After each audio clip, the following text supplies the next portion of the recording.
अस्सलाम वालेकुम नाज़रीन, प्रोग्राम है इन फोकस और मैं हूं फहाद हुसैन।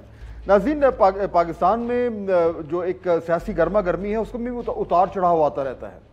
पिछले दिनों जब बजट सेशन शुरू हुआ तो हमने देखा किस तरीके से वो गर्मा गर्मी जो है वो हमें पार्लियामेंट में नजर आना शुरू हो गई, और जब बजट की कॉपियां जो हैं वो मिसाइल्स और रॉकेटों की तरह चलनी शुरू हुई। लेकिन उसके बाद कुछ हद तक वो मामला तय हुए, पार्लियामेंट में माहौल कदरन बेहतर हुआ, मैं कदरन का लफ्ज़ इस्तेमाल कर रहा हूँ, और अब बजट जो है वो पास होने जा रहा है। उसमें कोई बहुत बड़ी मुश्किल हमें नज़र नहीं आ रही। उससे पहले आपको याद होगा कि जहांगीर तरीन ग्रुप का मामला जो है वो एकदम उसमें एक उबाल आया था, और कहा यह जा रहा था कि पंजाब में और सेंटर में भी खतरे की घंटियां बजनी शुरू हो गई हैं, क्योंकि जहांगीर तरीन ग्रुप के पास वो नंबर्स हैं जिनकी बुनियाद पे वो पीटीआई की जो गवर्नमेंट है लाहौर में और इस्लामाबाद में, उन दोनों को के लिए खतरा बन सकते हैं। लेकिन फिर हमने देखा कि कुछ अरसे बाद वो उबाल भी आहिस्ता आहिस्ता बैठ गया और वो मामला भी फिलहाल इस वक्त तक के लिए सेटल हो गया है।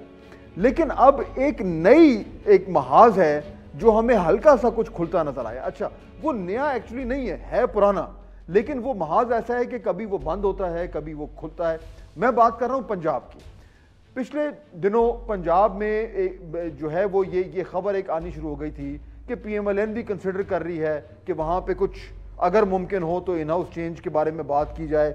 पीपल्स पार्टी ने तो खुद कहा था, बिलावल भुट्टो जरदारी साहब ने ओपनली कहा था कि हम चाहते हैं कि यहाँ पे इन हाउस चेंज हो और पीएमएलएन हमारा साथ दे। लेकिन वो मामला फिर बहुत बात आगे नहीं चली। उसके बाद पिछले एक हफ्ते में जनाब आसिफ अली जरदारी साहब जो हैं वो लाहौर में मौजूद रहे और बड़ी हाई प्रोफाइल मीटिंग्स की, जिसमें वो जनाब परवेज इलाही साहब से मिले, मंजूर भट्टू साहब से मिले और दीगर जो सियासतदान हैं उनसे मिले। और ये बात होना शुरू हो गई कि शायद पाकिस्तान पीपल्स पार्टी अब अगले इलेक्शन के लिए पंजाब में वो जो उसका खोया हुआ मुकाम है उसको कुछ हद तक वापस लेने के लिए कुछ ना कुछ काम करिए। अब मामला यूं है कि पंजाब तो बैटल ग्राउंड है, ये तो हमें पता है कि अगला इलेक्शन जो है उसका फैसला पंजाब में बहुत हद तक होना है। लेकिन इस वक्त ये तीन जो जमातें हैं, पीपल्स पार्टी, पीएमएलएन और पीटीआई, इनके आपस में वो किस तरीके से पैंतरे जो है वो बदल रहे हैं पंजाब में, और क्या वाकई में कोई एक नई गेम जो है वहाँ पे उभर कर सामने आ रही है, इसमें बात करेंगे। मैं आपका मेहमानों का तारुफ कराऊँ, मुझे ज्वाइन करें जनाब फैसल करीम कुंडी साहब, रहनुमा है पाकिस्तान पीपल्स पार्टी के। दूसरे मेहमान हैं जनाब सेनेटर ओन अब्बास साहब जो रहनुमा है पाकिस्तान तहरीक इंसाफ के, और अताउल्लाह तारड़ साहब पीएमएलएन के रहनुमा हैं, वो मेरे तीसरे मेहमान हैं। आप तीनों का बहुत शुक्रिया। लेकिन उससे पहले कि मैं गुफ्तगू का आगाज़ करूं, मैं हवाला देना चाहूँगा। ये आज डॉन अखबार में स्टोरी छपी है, हमारे बहुत ही सीनियर और मंझे हुए रिपोर्टर हैं जनाब जुल्करनैन ताहिर साहब, पॉलिटिकल रिपोर्टिंग करते हैं। उन्होंने लाहौर से ये स्टोरी आज डॉन में एक शाया की है, जिसमें उन्होंने ये जो मैं बात कर रहा था जरदारी साहब का जो पंजाब में स्टे था उसके हवाले से कुछ उन्होंने जो है वो डिटेल्स जो है बयान की कि वहाँ पर क्या हो रहा था। इसकी बजाय कि मैं स्टोरी आपको सारी पढ़ के सुनाऊं, मैंने जुल्करनैन ताहिर साहब को ये तकलीफ दी है कि वो ही हमें जो है वो बताएं कि ये मामला क्या है। उसके बाद फिर गुफ्तगू शुरू करते हैं। जी जुल्करनैन, अस्सलाम वालेकुम। अच्छा, ये जो जुल्करनैन आपकी स्टोरी, इसका क्रक्स हमें बताएं कि क्या निकला, क्या ये जरदारी साहब की जो लाहौर में स्टे हुआ है। जी, इसका सबसे जो सिग्निफिकेंट बात है इसमें जरदारी साहब के 8 दिन के यहाँ के स्टे में, वो जो कभी ने सेंस की है in the party, Peoples Party जो लोकल लीडरशिप है इनकी, तो जरदारी साहब ने ये एक इम्प्रेशन दिया है कि जो आने वाले टाइम 2023 के इलेक्शन में हमें जो है पावर सर्कल से जो है वो ब्लेसिंग हासिल होगी और हम गवर्नमेंट बनाएंगे सेंटर में, maybe possibly in Punjab too. तो इस सिलसिले में उन्होंने कहा जी आप जैसे कह लें कि आप तैयारी पकड़ें और जिसे कहते हैं कि आगे आने वाले दिनों में आप देखिएगा कि हमारी तरफ आएंगे।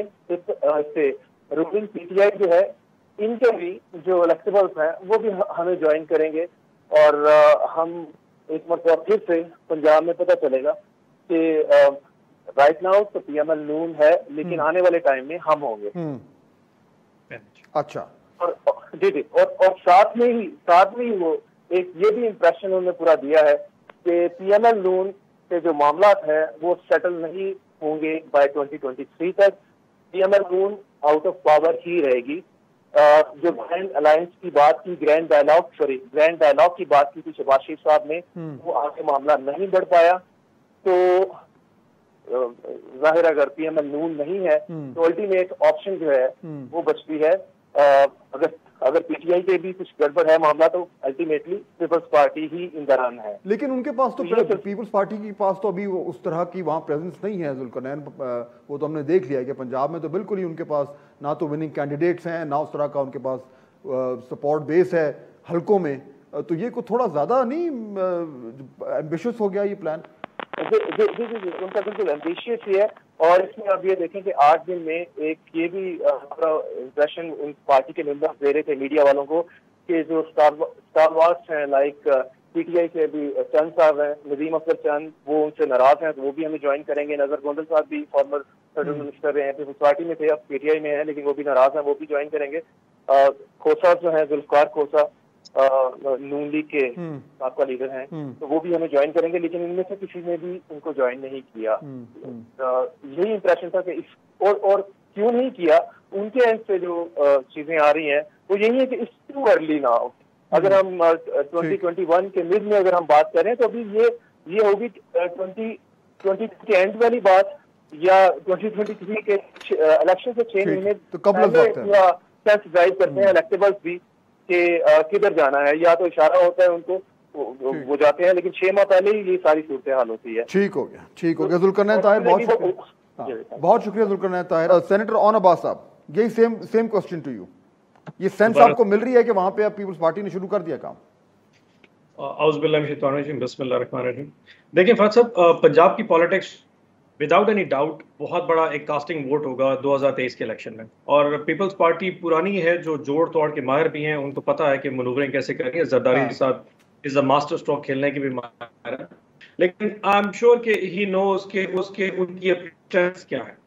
पीपल्स पार्टी का जो बेस ग्राउंड है पंजाब में, सिर्फ जनूबी पंजाब के कुछ इजला में, रहीम खान मुजफ्फरगढ़ के 2 डिस्ट्रिक्ट्स को छोड़ दिया जाए तो इनका बेस ग्राउंड मौजूद नहीं है। और इनकी जो एक अटेम्प्ट थी जिसमें इन्होंने कोशिश की थी नून को अपने साथ मिलाने की, आज से जब ये गुलजार साहब को हटाने के लिए गए तो उस वक्त नून लीग के अपने रैंक्स एंड फाइल्स में इशू आ गए, तो उनको ये भी असाइन हो गया कि फ्यूचर में इनकी पीडीएम प्लेटफॉर्म रहे या ना रहे, एक अलायंस नहीं बन सकता।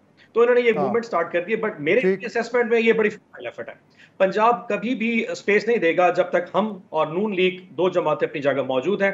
अगर आप इनके टॉल क्लेम्स को थोड़ा पीछे लेके चलें तो गिलगित बल्तिस्तान में इनका क्लेम था, मेहदी शाह साहब वहां पे वजीर आला मौजूद थे और इलेक्शन में बहुत बड़ी कैंपेन बिलावल भुट्टो साहब ने वहां पे की थी, लेकिन उसके रिजल्ट्स नहीं है। कश्मीर के इलेक्शन में भी उन्होंने बहुत बड़े टॉल क्लेम स्टार्ट कर दिए, लेकिन टोटल 34 में से 8 कैंडिडेट्स वहां पे कंटेस्ट कर रहे हैं। सो मुझे नहीं लगता उनकी किसी भी किस्म की एफर्ट जो है वो पंजाब में कारगर होगी। एक चीज और भी एडिशन करना चाहूंगा, लेकिन जरदारी साहब को आप अंडर एस्टिमेट करेंगे अपने एक्सपेंस पे? ओन अब्बास साहब, ये तो आप भी मेरे से बहुत बेहतर जानते हैं, उनको आप अंडर एस्टिमेट नहीं कर सकते।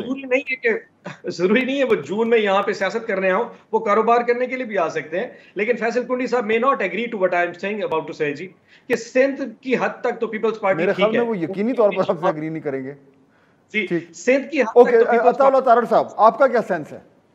सर एक आखिरी चीज आपका पॉइंट आ गया अताउल्लाह तारड़ साहब। बहुत शुक्रिया। देखिए बात ये है कि रीसेंट बाय इलेक्शंस ने एक फ्यूचर पॉलिटिक्स का कोर्स इस मुल्क में सेट कर दिया है और क्लियर कर दिया है। अब आप अगर मेट्रोपॉलिटन सिटीज की बात करें जहां पे पार्टी वोट ज्यादा होता है, तो कराची का एक टिपिकल एग्जांपल है जहां पे टूथ एंड नेल फाइट हुई है between Peoples Party and PMLN. अब वो सीट वेकेट की थी पीटीआई ने, और अगर आप स्टेटिस्टिक्स को देखें, फैक्ट्स एंड फिगर्स को देखें, पीटीआई की वेकेट की हुई सीट पे विदिन 300 के मार्जिन पे वो सीट डिसाइड हुई है और पीटीआई नंबर 5 या 6 पे आई है, and it has come below TLP. Now Zardari sahab being the astute politician that he is, उन्होंने फ्यूचर ये देख लिया और फोरसी कर लिया कि आने वाले दिनों में मुकाबला पीपल्स पार्टी और पीएमएलएन का होना है और मेजर बैटल ग्राउंड जो है वो पंजाब होगा, एंड राइटली सो उन्होंने यहाँ डेरे डाले। बट देखिए ग्राउंड रियलिटी बहुत मुख्तलिफ है। बहुत एहतराम के साथ आपने पीपल्स पार्टी और पीएमएलएन का मुकाबला कहा है अता साहब, पीटीआई वोट तो पीटीआई ले रही है पंजाब में, बाई इलेक्शन में तो 50-50 हजार वोट तो पीटीआई ले रही है। मैं वो फिनोमेना आज करता हूं, क्योंकि फहद साहब फॉर्चुनेटली मैं सारे पंजाब के बाई इलेक्शंस में ऑन ग्राउंड मौजूद था। देखिए, जो सिटिंग गवर्नमेंट होती है, हर हलके में दो धड़े होते हैं, एक आपका एंटी, एक आपका प्रो होता है। तो जो आपका एंटी धड़ा है वो आप जो मर्जी कर लें, उसने आपको वोट नहीं डालना। एवरी यूनियन काउंसिल हैज ये धड़ेबाजी की सियासत जो पंजाब में बहुत आम है। अब सिटिंग गवर्नमेंट के कुछ प्रेशर्स होते हैं, कोई गली नाली सोलिंग सड़क डेवलपमेंट नौकरी, कोई पर्चा, कोई थाना कचहरी, बहुत सारे लोग उस तो यानी आप डिस्काउंट कर रहे हैं। मैं ये कह रहा हूं कि ये जब गवर्नमेंट नहीं होगी एंड कम जनरल इलेक्शंस और पीटीआई गवर्नमेंट में नहीं होगी, अभी तो देखें ना, महंगाई का, बेरोजगारी का, बाकी तमाम चीजों का बहुत बड़ा बैगेज है। ठीक, तो कम नेक्स्ट इलेक्शन लोगों के पास जब ये फ्री चॉइस हुई तो मुकाबला पीएमएलएन और पीपल्स पार्टी का होगा, जिस तरह कराची में देखने में आया। चलें, ये कराची में वो मुकाबला हुआ। मैं एक्चुअली इस नुक्ते पे थोड़ा सा, मैं इस नुक्ते पे थोड़ा सा आपसे ना मजीद थोड़ा सा आर्ग्यू करना चाहूंगा। जो आप कह रहे हैं ना पीपल्स पार्टी और पीटीआई का और पीएमएलएन का होगा, लेकिन मैं जरा फैसल कुंडी साहब को इन्वॉल्व कर लें, फिर इसको बात को आगे लेके चलते हैं। बात सारी आपके लीडर की हो रही है और पंजाब बैटल ग्राउंड है और बड़ी तेजी से काम हो रहा है। तो ये बाकी में दुरुस्त है कि जरदारी साहब ने लॉन्च कर दिया अपना क्या उसको बोलेंगे कैंपेन 2023 थोड़ी जल्दी शुरू कर दी है? बिस्मिल्लाहिर्रहमानिर्रहीम। फाद प्रॉब्लम यह है कि जब जरदारी साहब जहाँ जाते हैं आप उसको और ज़्यादा ही जो है हाइप देते थे कि जी जा रहे हैं, तो उन्होंने कैंपेन लॉन्च कर दिया। बिल्कुल वो लाहौर गए थे, उन्होंने कभी भी मीडिया टॉक के ज़रिए या उनके हमारी तरफ से तर्जुमान की तरफ से कोई ऐसी स्टेटमेंट नहीं है कि वो कैंपेन करने गए। ठीक, वो लाहौर गए थे, उनकी परवेज़ इलाही साहब से मुलाकात हुई। उसके बाद वो अपने पार्टी के कुछ दोस्तों के पास गए, जैसे फैसल सालयात साहब थे, मखदूम साहब, अहमद मुख्तार साहब के फातह खानी पे नहीं गए थे तो उसकी उधर भी गए थे। तो ऐसा उन्होंने ऐसे नहीं किया जितना हाइप दी गई। अब जुल्करनैन साहब ने अपना एक तजिया दिया और आई डोंट नो कि उनके साथ पीपल्स पार्टी का कौन सा, हर किसी के अपने लिंक्स होते हैं, कौन सा लिंक था जो उनको बता रहा था कि फ़लाँ भी ज्वाइन कर रहा है, फ़लाँ भी ज्वाइन कर रहा है, लेकिन ऐसी कोई बात नहीं थी। और अगर आप देखें मेन हमारे जो इस वक्त तो प्रेसिडेंट नहीं, फॉर्मर प्रेसिडेंट जो हमारे बड़े से मरकज़ी रहनुमा भी हैं और पंजाब के प्रेसिडेंट थे कायरा साहब, वो तो बेसिकली चेयरमैन साहब के साथ कश्मीर कैंपेन पे हैं। तो अगर कुछ होते ही तो फिर हमारी पार्टी के जो थे जो मैटर करते हैं वो उधर मौजूद होते और रब्ता करते और फिर शमूलियतें करवाते। ये तो अखबार में सुनते थे, फिर टीवी में, और आप जैसे मतलब आपकी मीडिया वाले में फ़ोन कर दीजिए फ़लाँ कब ज्वाइन कर रहे हैं, फ़लाँ कब ज्वाइन कर रहे हैं। कोई चीज़ होती नहीं थी, कहते हैं फ़लाँ मुलाकात कर रहे हैं, उसने पार्टी ज्वाइन कर दी है। हम टीवी पे देते हैं, हमने कहा ये कैसे ज्वाइन कर दिए। लेकिन हाइप तो हो जाता है ना, तो पार्टी के लिए बुराई तो नहीं है ये। नहीं, अब सपोज कोई पॉलिटिशियन कहीं जाता है तो वहाँ पे जब जैसे परवेज़ इलाही साहब गए तो जब वो बैठे तो उन्होंने क्या हुआ, तो घंटा अगर बैठे तो पॉलिटिकल डिस्कशन ही होगी ना। पॉलिटिकल डिस्कशन ये तो नहीं है कि हमारे साथ उन्होंने ज्वाइन कर लिया है। अभी इलेक्शन में टाइम है, इंशाल्लाह हमारे दरवाजे हर किसी के लिए खुले हैं। लेकिन उसके ऑप्टिक्स बड़े इंपॉर्टेंट है ना। परवेज़ इलाही साहब अगर जरदारी साहब को मिल रहे हैं और वो कैमरों के सामने हो रहा है, उसका एक इम्पैक्ट होता है और जाहिर बात है सियासतदान सोच के करता है सारा। ये आप अपनी मतलब है कि हमारे पीटीआई के दोस्त ओन साहब तो खैर बड़े वज़ादार बंदे हैं। तो ये पीटीआई उन्होंने काम किया कि आपने किसी से नहीं मिलना, किसी को हाथ नहीं मिलाना, किसी को गले नहीं। हमारे तो देखिए हमारे अगर अपोनेंट्स भी हैं, परवेज़ इलाही साहब कल हमारे इत्तेहादी थे, आज इनके इत्तेहादी हैं, कल क्या पता हमारे इत्तेहादी होंगे। आज जो इनके जो फ्रंट लाइनर हैं जो कि आज बहुत मतलब है कि उनको डिफेंड कर रहे हैं, कल वो मुशर्रफ साहब को भी डिफेंड कर रहे थे, हमें भी कर रहे थे, कल पता नहीं किसी और को डिफेंड कर रहे होंगे। तो ये चीज़ें देखें, ये पॉलिटिक्स में इलेक्टेबल्स ये चीज़ें होती हैं, लोग पार्टियाँ चेंज करते हैं, लेकिन ऐसी वो नहीं है कि मतलब है कि देखें पाकिस्तान में अब मेजॉरिटी इलेक्टेबल्स की पॉलिटिक्स है और मेनली पंजाब इस डेफिनेट वो बैटल फील्ड है। अब कराची की बात हुई, हम पिछले दफ़ा 5वें नंबर पे थे, आज हम पहले नंबर पे आ गए हैं। वहाँ पर 16 सीटें, उसको हमने फोकस करना है। देखिए पिछली दफ़ा भी 80-90 सीटों पे हमने हुकूमत बनाई, 50 के लगभग हमारे पास इस वक्त सिंध में और पंजाब की कुछ सीटों के साथ मौजूद हैं। हमने फोकस करना अगली 30-40 सीटें, उसमें सेंटर में गवर्नमेंट बनाए। हाँ, आगे जो है केपी में भी स्कोप है। केपी के हवाले से आपको बताऊँ, कल हमारे फॉर्मर एक प्रेसिडेंट थे सूबाई और फेडरल मिनिस्टर थे ख्वाजा मोहम्मद खानोती, उन्हें इस्लामाबाद में कल रात को डिनर किया और केपी के मुख्तलिफ नोटेबल्स को और इलेक्टेबल्स को बुलाया, जिसमें 65 के लगभग इलेक्टेबल्स आए थे और यहाँ पर आए थे और उन्होंने केपी के हवाले से, इश्यूज के हवाले से, तो कैंपेन तो शुरू हो गई ना फिर एक तरीके से, नहीं अर्ली मतलब प्लानिंग शुरू हो गई है। देखिए मैं अगर तारड़ साहब के साथ या ओन साहब के साथ बैठूंगा तो 4-5 मिनट शायद हम ज़रात डिस्कस करें, उसके बाद शायद हम पॉलिटिक्स डिस्कस करेंगे। पॉलिटिकल लोग जब बैठते हैं पॉलिटिक्स करते हैं। और ओन अब्बास को कह दूं, देखें हम सियासत करने आए थे, हम कोई कारोबार करनी आए थे। आपको अलीम खान वगैरह, जहांगीर तरीन और आपको मुबारक हो, हम कारोबार कोई करने नहीं आए थे। हम जिधर भी जाएंगे पॉलिटिक्स करने जाएंगे। ब्रेक का वक्त हो रहा है नाज़रीन, लेकिन दो चीजें मैं आपके सामने रखता हूं क्योंकि पंजाब की बात हो रही है। एक तो देखिए पंजाब का क्वेश्चन जो अभी शुरू में बात हुई थी कि पंजाब में कुछ होगा नहीं होगा, चेंज होगा, वो कहते हैं कि चैप्टर बंद हो गया, लेकिन शायद ऐसा नहीं है, चैप्टर खुला हुआ है अभी। ये काफी हद तक ये इंपॉर्टेंट लोगों ने ये कहा भी है। इसका ये मतलब नहीं कि कुछ होने जा रहा है, फैसला हो गया, लेकिन वो बात बंद नहीं हुआ। चुनाचे उस पर डिस्कशंस PMLN में भी हो रही हैं, होती रहेंगी। पीपल्स पार्टी तो वैसे ही इंटरेस्टेड है।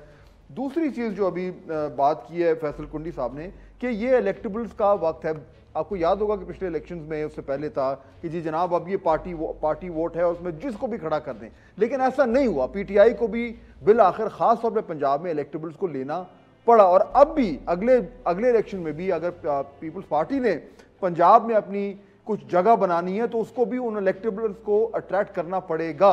बहुत सारे इलेक्टेबल जो पीपल्स पार्टी से टूट के चले गए थे PTI में, जिनका कुछ जिक्र भी हुआ है, उन्हें भी नजर आ रहा है कि PTI की अब वो सिचुएशन नहीं है जो 2018 में थी। तो गेम घूम फिर के अब वापस इलेक्टेबल्स की तरफ आ रही है। क्या ये बात दुरुस्त है? जरा इस पर बात करते हैं इस ब्रेक के बाद।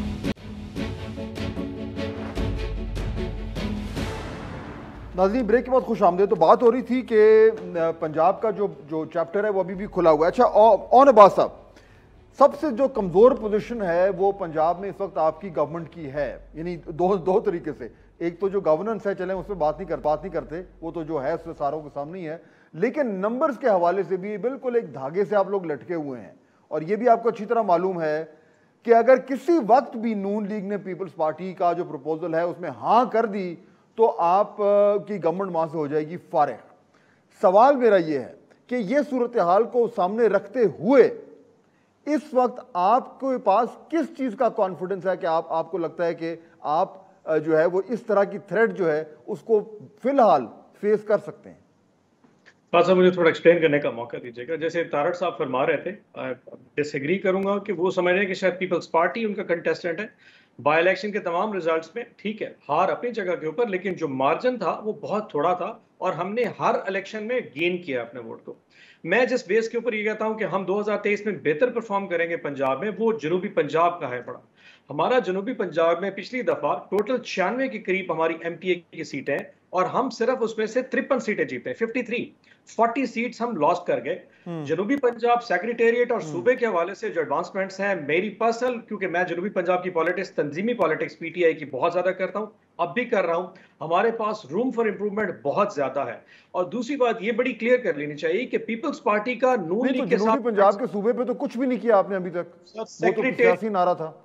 सेक्रेटेरिएट स्टार्ट हो गया जी, अगस्त में उसकी ग्राउंड ब्रेकिंग, यहाँ से जो उसकी कंस्ट्रक्शन टेंडर जो है वो खुल जाना जी। इस साल 2 अरब रुपया उसकी एलोकेशन मुकम्मल हो गई। ऑन अब्बास साहब, अगर 3 साल में सिर्फ सेक्रेटेरिएट ही लॉन्च हुआ है तो जिस बुनियाद पे वो पूरी की पूरी इलेक्टेबल ग्रुप आपके पास आया था सूबा पंजाब, जनूबी पंजाब सूबे के हवाले से, यानी वो तो फिर दूर दूर तक हमें कहीं नजर नहीं आ रहा ना। नाइट में कभी चीजें मुकम्मल नहीं होती। एक पूरा GOR उनकी गवर्नमेंट ऑफिशियल रेजिडेंसेस बनने थे, सेक्रेटेरिएट बनना था, फंड्स की एलोकेशन थी, इवन के नए जो सेक्रेटरीज यहाँ पे तैनात हो रहे थे उनके जो बिजनेस रूल्स हैं उसको बनने में इतना टाइम लगा। आज मैं एडिशनल चीफ सेक्रेटरी से पूछ रहा था कि जी हमें सेनेट से पहले 2/3 अक्सरियत लेके फिर नेशनल असेंबली जाना और फिर उसके बाद पंजाब असेंबली 2/3 मेजोरिटी चाहिए। तो वो लीगल फ्रेमवर्क अपनी जगह पे मौजूद है, बट मेरा जो पॉइंट है कि अगर पीपल्स पार्टी 7 सीटों के साथ मिलकर नून लीग के साथ गवर्नमेंट बना सकती थी तो आज से 3 महीने इनके पास पहले चांस था, लेकिन क्योंकि इशू था कि मरियम बीबी हमजा शहबाज शरीफ पे ट्रस्ट नहीं करती, इसलिए ये हो नहीं सका।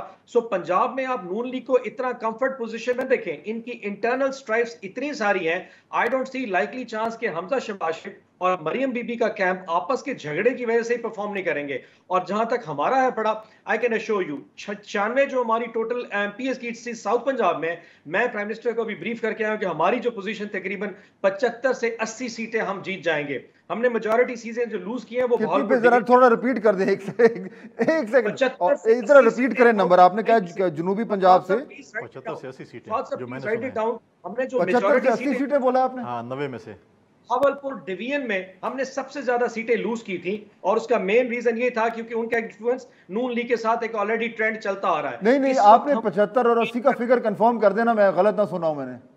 जी, क्या दोबारा बताइए सर? मैं ये कह रहा हूं out of 96 seats of south Punjab provincial assembly जो है, उसमें हमने इस वक्त जीती थी 53 के करीब सीट।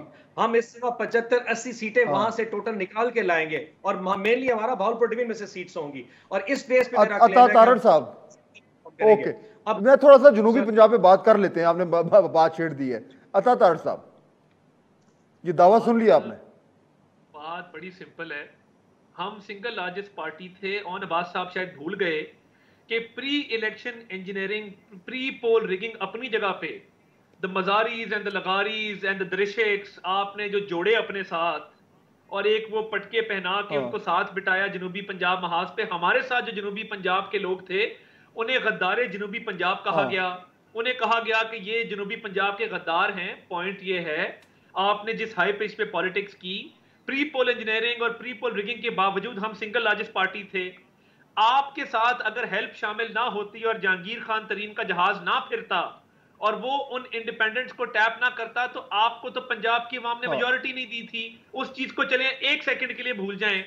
आप जब आप बकौल आपके अपनी पीक पे थे 2018 पे, तब भी पंजाब में अब सिंगल लार्जेस्ट पार्टी नहीं थी। तो मेरे भाई, इतने बाय इलेक्शन हारने के बाद और कराची में 6ठे नंबर पे आने के बाद, हाउ डू यू एक्सपेक्ट कि आने वाले इलेक्शन में ऊपर चले जाएंगे?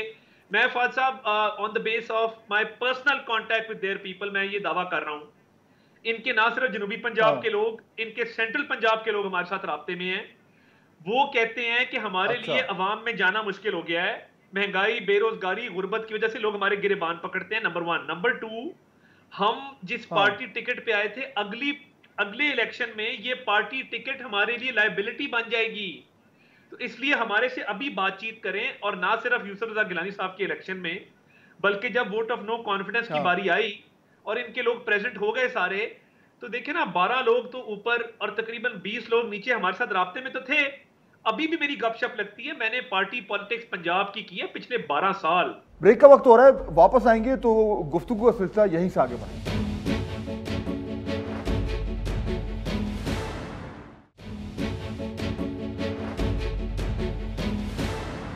नाज़रीन, वेलकम बैक। आपकी सारी गेम भी जनूबी पंजाब की है, क्योंकि पीपल्स पार्टी ये तो नहीं कहती ना कि सेंट्रल पंजाब में नॉर्थ, वो एरिया आपका है, वहां नून भी कमजोर है। तो रिएक्शन देखें, ओन अब्बास साहब बड़े संजीदा वो हैं। मुझे सिर्फ ओन अब्बास साहब ये बता दें कि सेक्रेटरीट की बिल्डिंग बनने से सूबा बनेगा? मतलब आप एक दफ्तर बना रहे हैं, वहां पर आप एडिशनल सेक्रेटरी बिठाएंगे, AIG बैठेगा, वहां से रिकमेंडेशन लोगे, फिर लाहौर जाओगे। ठीक, क्या AIG अपने इख्तियारात AIG को देगा? या तो चपड़ासी अपने इख्तियारात किसी को नहीं देता। क्या सेक्रेटरी, क्या वो पावरफुल एडिशनल सेक्रेटरी होगा? इट मीन्स कि सेक्रेटरी वो काम करे? नो। यहाँ से रिकमेंडेशन लोगे, फिर लाहौर जाओगे। भाई, अगर आपने सूबा बनाना है, पहली बात है वो जो 16 और 20 लोग आपको दे दिए गए थे तोहफे में, जिसका गारंटर जहांगीर तरीन साहब था, उसने बीच में गारंटी दी थी। जनूबी पंजाब महाज की बात कर रहे हैं। आज माजी में हमें कहा ये लोग गद्दार हैं या नून वाले कह रहे थे, आज तो वो जनूबी पंजाब की आवाम उन 16 लोगों से पूछते, कभी आपने असम्बली में आवाज़ बुलंद की सूबे के हवाले से अपना? लेकिन वो करेंगे, थोड़ा सब्र करें, साल बाद 1.5 साल बाद करेंगे कि हमसे जो वादा किया गया था 90 दिन में जनूबी पंजाब सूबे का, वो नहीं निभाया गया, और ये लोग बाय बाय हम जा रहे हैं। ठीक है, ये नजर आ रहा है आपको? ऐसे लोग जाते हैं हुकूमतों के बाद। ठीक है, ये आप यहाँ पे लिख लें कागज पे, सफेद कागज पे। ठीक है, ये चले जाएंगे इनसे, वो बोलेंगे हमारा वादा पूरा नहीं, क्योंकि उन लोगों ने हल्के में नहीं जाना। ठीक, वो हल्के में जाने के काबिल नहीं है, तो उन्होंने भी फेस सेविंग के लिए कुछ यही बातें, वही जो तारड़ साहब बात कर रहे हैं, फेस सेविंग के लिए कहने कि हमें सुबह नहीं मिला और ये हम चले गए। उड़ने में सेकंड लगते हैं, ये मतलब जब आए भी तो बिल्कुल लास्ट मिनट पे थे ना, ये जिस तरह आए थे उसी तरह जाएंगे। ठीक है, अब ये बातें करना कि जनूबी पंजाब आप लाए ना, असेंबली में क्यों नहीं लेके आते? आप लेके आए, असेंबली में बिल लेके आए, 2/3 मेजॉरिटी पास कराए ना, और सब अग्रीड है उस पर। देखिए, उसूली तौर पर सारी जमातें कह चुकी हैं। देखिए, इसमें कमेटी बनती है, उसमें आप ड्राफ्ट शेयर करेंगे। क्या इन्होंने अभी तक कोई चीज अपनी विल दिखाई है? इनकी तो जरूरत ही नहीं कर रहे, क्यों ये नहीं कर सकते हैं? ये ऐसी बात है, आखिर में जाके कुछ करेंगे, जल्दबाजी में कोई बिल ले आएंगे, जी हमने तो पता नहीं ये कर दिया वो कर दिया, लेकिन उससे कुछ नहीं बनेगा, आखिर में कुछ नहीं होता। अब ये जब जाएंगे, अब ये बात है। दूसरी जो है ना, तारड़ अपना इसने ओन साहब ने कश्मीर के हवाले से गलबन बात की थी कि हमारे शायद 6 या 8 कैंडिडेट, हमारे तकरीबन हर सीट पे कैंडिडेट हैं। अब ये कह रहे हैं कि जी हमने करना, देखें अब ये माजी में कहते थे ना कि हम बहुत सी बातें की थी। कल ओन साहब को भी शायद दावत होगी, वज़ीर आज़म साहब ने एक बहुत बड़ा खाना किया हुआ इस्लामाबाद में अपना बजट पास कराने के लिए। पहले ये कहते थे ये पीएम हाउस की बिस्किट भी जो है ना टैक्स पेयर के पैसों पे हैं। अब वो खाना इमरान खान साहब जेब से दे रहे हैं या किसी फाइनेंसर को कहा है कि आप खाना कर दें कि आप, या टैक्स पेयर के पैसे हैं। तो मतलब ये चीज़ें जो बात में जो लाइब्रेरीज और चीज़ें बात कर रहे थे, फिर एनआरओ नहीं दूंगा। अब देखें ना, जहांगीर तरीन साहब के सामने लेट नहीं गए, किधर के जहांगीर तरीन का केस? तो फिर साउथ में मुकाबला किसका होगा? साउथ में मेरा अपना जो मेरी ओपिनियन है, पाकिस्तान पीपल्स पार्टी और उनका मुकाबला होगा। बात सब इन्होंने वादा किया था साउथ पंजाब 90 दिन में बनाने का, 90 दिन का, ठीक है 90 दिन तो गुजर गए, कई 90 गुजर गए। अब ये कह रहे हैं बिल्डिंग बना रहे हैं, अगले साल बिल्डिंग होगी, फिर ईंटें खड़ी होंगी, फिर दफ्तर होगा। अभी इस वक्त जो दफ्तर क्या है, सर्किट हाउस के 8 कमरों में दफ्तर है इस वक्त रिसेंटली। दोनों का इन लव लॉस्ट और रोमांस नजर आ रहा है कि तारड़ साहब कह रहे हैं उनका उनसे मुकाबला है और कुंडी साहब कह रहे हैं उनका मुकाबला है। हम तो फिर यहाँ बिल्कुल ही फारिग हैं। तो सिर्फ एक सिंपल प्ली दे देता हूँ एंड शायद इनको जस्टिफाई कर जुनूबी पंजाब पॉलिटिक्स किसान डिफाइड करता है, इसकी रूरल पॉलिटिक्स है, हमारी अर्बन पॉलिटिक्स बिल्कुल ना होने के बराबर है। पाकिस्तान की सियासत में पहली दफा ज़राअत के अंदर जो रिफॉर्म्स आए और जो रेवोल्यूशन इस साल आया है, मैं आपको दावे से कह रहा हूं कि इस साल किसान झोलियां उठा के इमरान खान को दुआएं कर रहे हैं। I mean it sir, I mean it. मैंने रिपोर्ट हुई है, कह रहे हैं कुंडी साहब इंपोर्ट बात खत्म हो गई है, इंपोर्ट करेंगे। सर बम्पर क्रॉप हुई है, 60,000 से मुस्तादरी 90,000 रुपया पर एकड़ पर एनम हो चुकी है सर इस साल। गन्ने की फसल, चावल की फसल, इसकी अपना गंदम की फसल रिकॉर्ड रेट, और इस साल जो कॉटन की 5,000 रुपए स्पोर्ट प्राइस आ रही है, किसान इतना राजी है इमरान खान के ऊपर। आई कैन अश्योर यू एक और साल उसके बाद you see the turn off the tables. ये वो रिफॉर्म है जो तारड़ साहब को लाहौर में बैठ के ये सारे इलेक्शन पता नहीं कौन सी तंजीमी सियासत करते रहे। मैंने भी 13 साल पीटीआई की तंजीमी सियासत की थी। मैं जट की और किसान की मेंटालिटी को समझता हूँ। ये अंग्रेजी बोलने से उनकी मेंटालिटी को समझना शायद मुश्किल होगा। They are all out for Imran Khan, और आपको इसका वो होने जा रहा है जो बिल्कुल माइंड बॉगल हो जाएगा कि होगा क्या। और यकीन जानिए इस्लामाबाद लाहौर में माइंड बॉगल हो जाएगा। तारड़ साहब माइंड बॉगल हो जाएगा। मैं मुल्तान में बैठ के आपको आई कैन सराय की मैं मेरा तल्लक गुजराने तो है एक रेवोल्यूशन आने वाली है। थक्का जिम्मेदार हां ते जे ਤੁਸੀਂ ਚਾਹੁੰਦੇ ਹੋ ਕਿ ਤੁਹਾਡੇ ਨਾਲ ਪੰਜਾਬੀ ਚ ਗੱਲ ਕਰੀ, ਮੈਨੂੰ ਤੇ ਕੋਈ ਇਤਰਾਜ਼ ਨਹੀਂ। ਬਾਤਾਂ ਕਰੇ ਮੈਂ ਪੰਜਾਬੀ में मेरी अंग्रेजी तो नहीं, ਤੁਹਾਨੂੰ ਮੇਰੀ अंग्रेजी तो प्रॉब्लम है तो मैंने कोई इशू नहीं। पैटी पॉलिटिक्स में मत जाए। ये जो आपकी जो लसानियत है ना, बायसनेस है, इसको अपने तक रखिए। आपने कहा ना मैं अंग्रेजी बोल रहा हूं, आपने मेरे पे इतराज उठाया, आपको नहीं चाहिए था my friends, you shouldn't have said that. Why when you don't have logic? मैंने आपने कहा कि यहाँ पे पीटीआई परफॉर्म नहीं करेगी, मैंने उसका रिस्पॉन्ड किया था। ये पंजाब वाली ये जो बायसनेस है ना, इसको ना प्लीज मत लाया करें अपनी चीजों को। बायस आप लाएं मेरे भाई, let's not get into this. Start talking a language आपको मेरी अंग्रेजी से क्या प्रॉब्लम है? लेकिन फॉर द रिकॉर्ड किसी गुफ्तगू में आप बात करें और बात साहब की बोलूं, मैं पश्तो बोलूं, मैं और बात साहब फॉर द रिकॉर्ड मैं ये बयान कर दूं कि जो अभी बाय इलेक्शन हुए ना, मैं उसमें वोट्स का आपको बता दूं। बाय इलेक्शन में तारड़ साहब एक सेकंड, जो बाय इलेक्शन हुए हैं गुजरांवाला में, उसमें 53,000 वोट नून के थे और 48,000 पीटीआई के थे, तो यानी सिर्फ 5,000 का फर्क है। जो डस्का का इलेक्शन था उसमें 110,000 वोट नून के थे और 93,000 जो है वो पीटीआई के थे। तो और खुशाब में जो है उसमें 73,000 नून के थे और 62,000 पीटीआई के थे, और पीपल्स पार्टी के 235 वोट थे, इनकी जमानत जब्त हो गई थी। तो ये बात तो ठीक है, फिर और नवाज साहब जो बात कर रहे हैं, मतलब ये जो नंबर्स हैं, ये कम से कम ये इस बात का तो का सबूत देते हैं कि पीटीआई के पास वोट है। देखिए मैंने पिछले 12 साल में कुछ नहीं तो 50 बाई इलेक्शन तो लड़ा है। और देखिए मतलब जब इनके पास जवाब ना हो फिर ये आ जाते हैं जी अंग्रेजी ना बोलने, पंजाबी बोलो, फिर इनको प्रॉब्लम है। तो ये पीटीआई वालों को चाहिए इससे राइज अबव कर जाए, खुदा का वास्ता है किन चीजों में पड़ गए हुए हैं। फिर कहते हैं लसानियत आप लेके आ रहे हैं। मैंने तो आपके लहजे, आपके किसी चीज पे इतराज नहीं किया, आपको नहीं चाहिए था आप ये बात करते। This is wrong of you, number 1। Number 2, जब हम हुकूमत में थे हमने बड़े बाई इलेक्शन लड़े, हम आज तक कोई बाई इलेक्शन नहीं हारे सिवाय इक्का दुक्का के। गवर्नमेंट ऑफ द डे जो होती है हमेशा बाय इलेक्शन उसकी फेवर में जाते हैं, क्योंकि लोगों को एक लालच होता है कि ये हमें कोई ना कोई रिलीफ प्रोवाइड करेंगे, हमें कोई ना कोई वहां से बेनिफिट मिलेगा। अब इन्होंने जो वोट लिया है वो गवर्नमेंट की बेस पे नहीं लिया, या कोई इन्होंने महंगाई कम करने या कोई इन्होंने अवाम को रिलीफ की बेस पे नहीं लिया, ये धड़े की बुनियाद पे लिया है। गवर्नमेंट ऑफ द डे का बाय इलेक्शन हार जाना बहुत बड़ी बात है। हमारा वोट खुशाब में भी इंक्रीज हुआ, हमारा वोट हर जगह इंक्रीज हुआ है, और आने वाले वक्त में जब गवर्नमेंट ऑफ द डे नहीं होगी, यही लोग पीपल्स पार्टी की तरफ जाएंगे या टीएलपी की तरफ जाएंगे। टीएलपी की तरफ बड़ा रुझान है। पंजाब का ऑप्शन ओपन है अभी, वैसे पंजाब का ऑप्शन ओपन है अभी भी। पंजाब एक पावर बेस है पाकिस्तान की, वहां कभी भी कुछ भी हो सकता है। और एक ऑन साहब की इतला के लिए अर्ज है कि आपने जिम्मेदार की खाद भी महंगी की है, उसके ट्यूबवेल का बिल भी महंगा किया है, उसकी सारी इनपुट्स महंगी की हैं, उसका डीजल पेट्रोल भी महंगा किया है।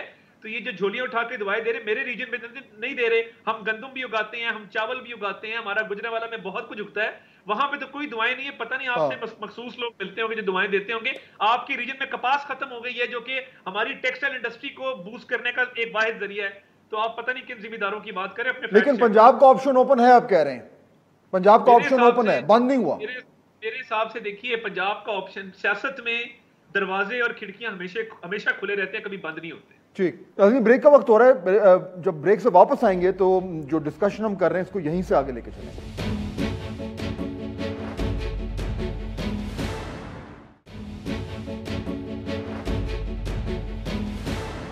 डिस्कशन में एक बार फिर वेलकम बैक। फैसल कुंडी साहब, खुला है ऑप्शन?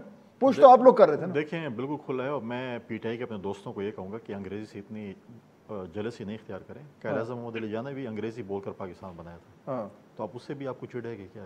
आपको पाकिस्तान जो मिला तो वो अंग्रेजी बोल के मिला था। तो ये ज़बानों पे आप ये चीज़ें ना करें जो ज़बान बोले जो भी है। दूसरी बात यह है कि ओन अब्बास साहब ने बड़ा कहा गंदम भी बहुत ज़्यादा हो गई, और हमारे दौर में तो हम जब जा रहे थे हम एक्सपोर्ट कर रहे थे, इन्होंने भी इम्पोर्ट किया। गंदम भी बम्पर क्रॉप है, गन्ना भी बम्पर क्रॉप है, लेकिन चीनी सस्ती नहीं हुई, गंदम सस्ती नहीं हुई, रोटी सस्ती नहीं हुई। क्या रोटी सस्ती हुई है? और ज़मींदार दुआएं दे रहे हैं। कहाँ से दुआएं दे रहे हैं? मतलब है कि अब सिर्फ ये तो ज़मींदार नहीं, हम भी ज़मींदार हैं, और कोई ज़मींदार भी है कि इन्होंने पीटीआई ने ठेका ले लिया, वो सिर्फ ज़मींदार है और इनको दुआएं दे रहे हैं। ये चीज़ें ऐसी नहीं होती जैसे मतलब है कि कौन सा कह रहे कि ज़मींदार हमें दुआएं दे रहे हैं। देखिए, ये चीज़ें महंगाई हुई है। आप मुझे बताएं कि पेट्रोल महंगा नहीं हुआ? बजट के दूसरे दिन ही कहा कि हम नहीं महंगा कर रहे हैं, दूसरे तीसरे दिन इन्होंने अपने शोर शराबे में जो है ना वो तेल की कीमतें बढ़ा दी हैं। तो ऐसी चीज़ें नहीं है, वो बातें करें जो मतलब है कि चीज़ें हो। आप मुझे बताएं, परवेज़ इलाही साहब का परसों का इंटरव्यू देख लें कि अगर इस साल इन्होंने परफॉर्म सही नहीं किया तो ठीक नहीं होगा। तो मतलब है वो अभी से इशारे दे रहे हैं कि जी अगर इन्होंने परफॉर्म नहीं किया, 3 साल तो उन्होंने कह दिया ना, मान लिया कि 3 साल तो परफॉर्म नहीं किया, एवरेज निकालें, इस साल क्या कमाल। उन्होंने बताया कि कैसे पैसे रिलीज हुए हॉस्पिटल के लिए, वो जो एक वजीराबाद के हॉस्पिटल का, कि आखिरी महीने पैसे रिलीज कर दिए कि अब जाके अस्पताल बनाओ, जो कि लैब्स हो जाते हैं। तो ये तो इनकी सूरत हाल है। हुकूमत में बंदा ऐसी होता है, हुकूमत में जब होते हैं ना तो उसको कहते हैं जी अगली 5 साल हमारी हुकूमत है, उससे भी अगली हमारी, और सारी दुनिया, बादशाह वाली बेटी की बात है जी, सारी दुनिया खुशहाल है, रोटी नहीं मिलती तो केक खा लें। तो ये इनका यही चक्कर है। तो अब ये चीज़ें नहीं होती। देखें, आएगा इलेक्शन, पता। और पॉलिटिक्स में हमेशा दरवाजे खुले होते हैं। हमने कभी ये नहीं कहा कि ये चोर और डाकू है, इससे हम हाथ नहीं मिलाएंगे, इससे हम गले नहीं मिलाएंगे। हम देखें, और फिर आपने हालांकि लड़ना आपने नून के साथ ही है इलेक्शन, हमने तो नून के साथ भी लड़ना है, हमने पीटीआई के साथ भी लड़ना है, हमने बाकी जमातों के साथ बाकी सूबों में भी लड़ना है। आपने जो बताया, मैंने पहले कहा कि इलेक्टेबल्स की पॉलिटिक्स है, ये पीटीआई का वोट नहीं है। उनके जहाँ पे वहाँ पे जो लोग मैटर करते हैं उनके वोट होते हैं, ये अपने खाते में। ये तो कहते हैं हमारे वोट है ना, तो फिर इन्होंने क्यों इलेक्टेबल्स लिए?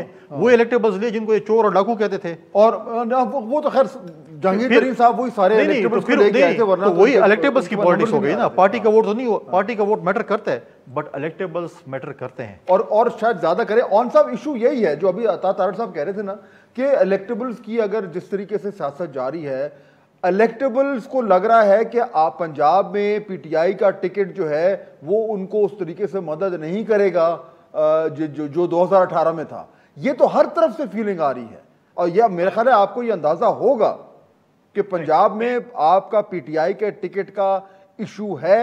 साउथ पंजाब में भी है और सेंट्रल पंजाब और नॉर्थ में तो है ही है।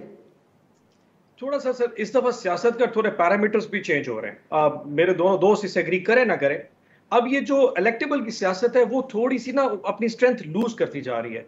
ये जो रिफॉर्मिस्ट का नारा है ना, हर कॉमन ग्राउंड के ऊपर, ये कॉमन आदमी का, एक आम आदमी के जो प्रॉब्लमेटिक इश्यूज हैं, अब वो उस जो साय था ना एक स्ट्रॉन्ग आदमी के नीचे छत्र छाया के जीने वाला, उससे ये लोग बाहर निकलते जा रहे हैं। अब वो किसी की कन्विक्शन भी नहीं आते। मेरी पर्सनल फीलिंग ये है इस दफा का election will be more on the party lines के ऊपर होगा, पार्टी लीडरशिप की लाइंस के ऊपर होगा। आपके मैनिफेस्टो पे बुनियाद पे कह रहे हैं कि इलेक्टेबल की वैल्यू कम होती जा रही है। एक चीज और बता दूं, तो बाय इलेक्शंस देख लें आप। अब हम तीनों पॉलिटिकल पार्टीज हुकूमत कर चुकी हैं, पीपल्स पार्टी भी कर चुकी है, नून लीग भी, और पीटीआई भी कर चुकी है। परफॉर्मेंस के गेज मीटर्स होंगे, पार्टी लीडरशिप के कैरेक्टर्स, उनकी असेसमेंट होंगी, पार्टी की लाइंस और मैनिफेस्टो मैटर करेंगी। इलेक्टेबल्स इतना ज्यादा मैटर इस दफा नहीं करेंगे, ऑल्दो के पंजाब में दे डू, बट इसका जो रेशियो है proportionate in winning the election, वो इतना मैटर नहीं करेगा। जी, ये कुंडी साहब कुछ कहना चाह रहे हैं, ऐड करना चाह रहे हैं? जी, मैं मुफ्त एक मशवरा दूंगा, अगर इलेक्टेबल्स मैटर नहीं करते तो अपने पार्टी कारकुनों को अपने तर्जुमान बना लें। क्यों आपने वो जो इलेक्टेबल्स हैं जिनको इलेक्शन हारे हुए हैं वो अपने एडवाइजर बनाए, किसी को स्पेशल असिस्टेंट बनाए, किसी को अपने सूबे का तर्जुमान बनाए, तो अपने पार्टी के लोगों को लें। क्यों उनसे उनके सहारा आप ले रहे हैं वो इलेक्टेबल्स का? आपसे इस वक्त मैं पार्टी का वर्कर ही बात कर रहा है फैसल भाई। अच्छी बात है, आप बनाए पार्टी के वर्कर तर्जुमान। क्यों वो जो लोग जो कल आप गाले निकालते थे आज आपके तर्जुमान बन गए? आप जैसे लोग आगे हैं, ऐसे आप वर्कर्स को लेके हैं जो आगे ले। नहीं फैसल भाई, आज कह देना जहांगीर तरीन को कि हमें आपकी जरूरत नहीं है, इलेक्टेबल्स को लो और चले जाओ जहां जाना है तुमने। क्यों ब्लैकमेल करते हो हमें? उसको मुबारक कर दें, आजाद कर दें। मैं जो पॉइंट प्रूव करना चाह रहा था वो दोनों उस बात के ऊपर गुस्सा कर गए कि ठीक है जी कि इलेक्टेबल, मेरा पॉइंट सिर्फ नहीं मैं नहीं कह रहा हूं, मैं तो कह रहा हूं कि इलेक्टेबल्स मैटर करते हैं। नहीं, ये तो मान रहे हैं कि मैटर करते हैं, फैमिलीज मैटर करती हैं। साउथ पंजाब आपके मुल्तान में फैमिलीज मैटर नहीं करते हैं। मैंने कहा प्रोपोर्शनेटली वो ज्यादा मैटर नहीं करेंगे, इस दफा आम आदमी की सोच ज्यादा मैटर करेगी। मैं एक और बताऊं, ये जो अर्बन शहरों में जरा अपना ये इसी नुक्ते पे जरा थोड़ा सा अपना ओपिनियन दीजिए। इलेक्टेबल्स कम मैटर करेंगे अब? देखिए इलेक्टेबल्स प्रोपोर्शनेटली कम मैटर करेंगे। मैं बताऊं शहरों में सबसे ज्यादा पता है प्रोपोर्शनेटली। हां, मेरी एक शहरों में पता क्या होता है, आप आने वाले वक्त में ये चला दीजिएगा, अगली दफा इंडिपेंडेंट्स की तादाद बहुत ज्यादा होगी। ये मैं आपको बता दूं, पूरे पाकिस्तान में आजाद उम्मीदवारों की तादाद बढ़ने जा रही है। और इसकी वजह यह है कि जो इलेक्टेबल्स पॉलिटिकल पार्टीज की छतरी के नीचे नहीं आएंगे वो आजाद इलेक्शन लड़ेंगे। इस दफा भी आप देखें, आपकी फेडरल गवर्नमेंट और आपकी प्रोविंशियल गवर्नमेंट आजाद उम्मीदवारों ने बनवाई है। अब अगर इन स्टैट्स को आप देखें तो इसका मतलब तो ये हुआ कि आपके इलेक्टेबल्स की ही सियासत चल रही है और वही चलेगी आने वाले दिनों में। अगर वो ना चलती होती तो आप जहांगीर तरीन को फारग कर देते एफआईए के केस में। आप पंजाब में जितने वो 20-25 का ग्रुप है, आप कहते हैं हमें जरूरत नहीं, जाओ भाई अपना काम करो। इमरान खान साहब ने प्रिंसिपल्स पे कॉम्प्रोमाइज किया, इलेक्टेबल के आगे घुटने टेके, और माफियाज जिन्हें वो कहते थे उनकी बात माननी पड़ी बिकॉज उनकी दोनों हुकूमतें जा रही थी इलेक्टेबल्स की वजह से। तो जहां ये मामलात होंगे वहां पे आपकी पार्टी ने खाक करना है। फौज साहब एक चीज और बता दो फिर, अगर इतने ज्यादा इंडिपेंडेंट, टाइम खत्म हो गया जी, बिल्कुल। पाकिस्तान, एक आखिरी चीज कि पाकिस्तान के आखिरी जो 20 इंटरम इलेक्शन हुए उसमें एक इंडिपेंडेंट नहीं जीता। पार्टी की लाइंस जा रही थी, परफॉर्मेंस मीटर जा रहे थे, इंडिपेंडेंस से कोई ताल्लुक नहीं था। This time it's gonna be bit different. हम तो सारे ये सोच रहे हैं कि आपका मैनिफेस्टो बहुत इंपॉर्टेंट होगा और लेकर आप उस परफॉर्मेंस पे गेज करेंगे। आपकी सोच और हकीकत में फर्क होता है। पंजाब हुकूमत नाज़रीन, वक्त पे खत्म हो गया, ठीक हो गया। थैंक यू वेरी मच तीनों मेहमानों का मैं शुक्रगुजार हूँ। वक्त खत्म हो गया नाज़रीन, इंपॉर्टेंट डिस्कशन थी। पंजाब का चैप्टर खुला हुआ है, कब तक खुला रहेगा ये कहना इस पर मुश्किल है, लेकिन सियासी जो एक्टिविटी है वो अब एक बार फिर हमें उसमें एक हिलजुल जो है वो नजर आनी शुरू हो गई। आपसे मुलाकात हुई नेक्स्ट वीक। अल्लाह हाफ़िज़।